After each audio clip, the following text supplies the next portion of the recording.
Sabarimala സ്വർണ്ണക്കൊള്ളയിൽ enforcement directorate കേസെടുത്തു. കള്ളപ്പണം തടയൽ നിയമപ്രകാരമുള്ള വകുപ്പുകൾ ചുമത്തിയാണ് ECIR രജിസ്റ്റർ ചെയ്തത്. ED കൊച്ചി യൂണിറ്റ് ജോയിന്റ് ഡയറക്ടർക്കാണ് അന്വേഷണ ചുമതല. ശബരിമല സ്വർണ്ണക്കൊള്ളക്കേസിൽ ED അന്വേഷണം തുടങ്ങുമെന്ന് നേരത്തെ തന്നെ വ്യക്തമായിരുന്നു.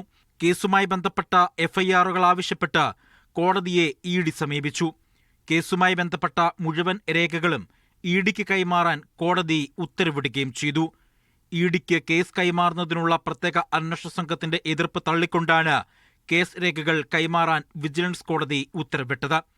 കേസുമായി ബന്ധപ്പെട്ട എല്ലാ രേഖകളും വിശദമായി പരിശോധിച്ച ശേഷം ഡയറക്ടറേറ്റിൽ നിന്ന് അനുമതി വാങ്ങിയ ശേഷമാണ് ED കൊച്ചി യൂണിറ്റ് കേസെടുത്തിരിക്കുന്നത്.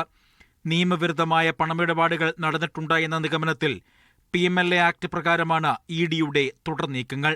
നിലവിൽ SIT കേസിൽ പ്രതികളായവരെ എല്ലാം ED പ്രതികളാക്കും. സ്വത്ത് മരവിപ്പിക്കുന്നതടക്കമുള്ള നടപടികൾ ആദ്യം തന്നെ പൂർത്തിയാക്കാനാണ് നീക്കം. മീഡിയ 1